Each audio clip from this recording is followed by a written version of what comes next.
Madam Speaker, I seek recognition for a question of personal privilege. The chair has been made aware of the valid base for the gentlewoman's point of personal privilege. The gentlewoman from New York is recognized for 1 hour. Thank you, Madam Speaker. And I would also like to thank many of my colleagues for the opportunity to not only speak today, but for the many members from both sides of the aisle who have reached out to me in support following an incident earlier this week. About 2 days ago, I was walking up the steps of the Capitol when Representative Yoho suddenly turned a corner, and he was accompanied by Representative Roger Williams, and accosted me on the steps right here in front of our nation's Capitol. I was minding my own business, walking up the steps, and Representative Yoho put his finger in my face. He called me disgusting. He called me crazy. He called me out of my mind. And he called me dangerous. And then he took a few more steps, and after I had recognized his comments as rude, he walked away and said, "I'm rude. You're calling me rude." I took a few steps ahead, and I walked inside and cast my vote, because my constituents send me here each and every day to fight for them and to make sure that they are able to keep a roof over their head, that they're able to feed their families, and that they're able to carry their lives with dignity. I walked back out, and there were reporters in the front of the Capitol, and in front of reporters, Representative Yoho called me, and I quote, "a fucking bitch." These are the words that Representative Yoho levied against a congresswoman, the congresswoman that not only represents New York's 14th congressional district, but every congresswoman and every woman in this country, because all of us have had to deal with this in some form, some way, some shape, at some point in our lives. And I want to be clear that Representative Yoho's comments were not deeply hurtful or piercing to me, because I have worked a working class job. I have waited tables in restaurants. I have ridden the subway. I have walked the streets in New York City.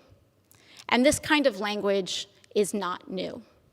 I have encountered words uttered by Mr. Yoho and men uttering the same words as Mr. Yoho while I was being harassed in restaurants. I have tossed men out of bars that have used language like Mr. Yoho's. And I have encountered this type of harassment riding the subway in New York City.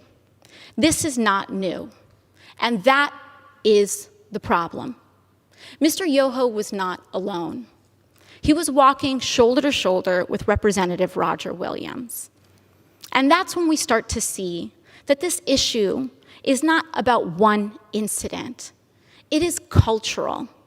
It is a culture of lack of impunity, of accepting of violence and violent language against women, and an entire structure of power that supports that. Because not only have I been spoken to disrespectfully, particularly by members of the Republican Party and elected officials in the Republican Party, not just here, but the President of the United States last year told me to go home to another country, with the implication that I don't even belong in America. The governor of Florida, Governor DeSantis, before I even was sworn in, called me a whatever that is. Dehumanizing language is not new. And what we are seeing is that incidents like these are happening in a pattern. This is a pattern of an attitude towards women and dehumanization of others. So while I was not deeply hurt or offended by little comments that are made, when I was reflecting on this, I honestly thought that I was just going to pack it up and go home. It's just another day, right?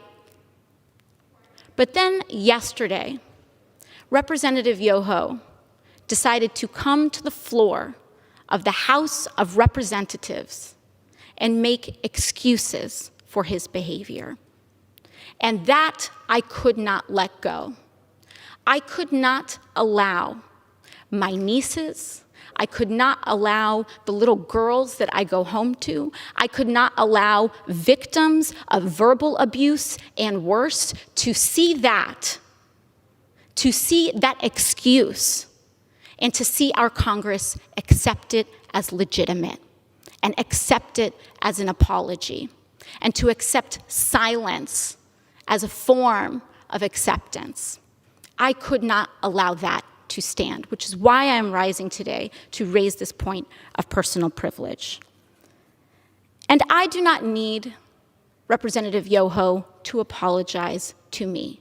Clearly, he does not want to. Clearly, when given the opportunity, he will not. And I will not stay up late at night waiting for an apology from a man who has no remorse over calling women and using abusive language towards women. But what I do have issue with is using women, our wives and daughters, as shields and excuses for poor behavior. Mr. Yoho mentioned that he has a wife and 2 daughters. I am 2 years younger than Mr. Yoho's youngest daughter. I am someone's daughter too. My father, thankfully, is not alive to see how Mr. Yoho treated his daughter. My mother got to see Mr. Yoho's disrespect on the floor of this house towards me on television. And I am here because I have to show my parents that I am their daughter and that they did not raise me to accept abuse from men. Now, what I am here to say is that this harm that Mr. Yoho tried to levy against me was not just an incident directed at me. But when you do that to any woman, what Mr. Yoho did was give permission to other men to do that to his daughters. In using that language in front of the press, he gave permission to use that language against his wife, his daughters, women in his community. And I am here to stand up to say that is not acceptable. I do not care what your views are. It does not matter how much I disagree or how much it incenses me or how much I feel that people are dehumanizing others. I will not do that myself. I will not allow people to change and create hatred in our hearts. And so what I believe is that having a daughter does not make a man decent.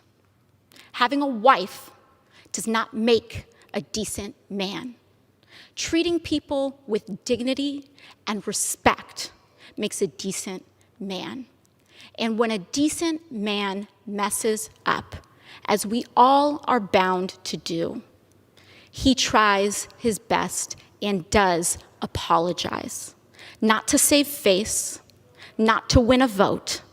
He apologizes genuinely to repair and acknowledge the harm done so that we can all move on. Lastly, what I want to express to Mr. Yoho is gratitude. I want to thank him for showing the world that you can be a powerful man and accost women. You can have daughters and accost women without remorse. You can be married and accost women. You can take photos and project an image to the world of being a family man and accost women without remorse and with a sense of impunity. It happens every day in this country. It happened here on the steps of our nation's capital. It happens when individuals who hold the highest office in this land admit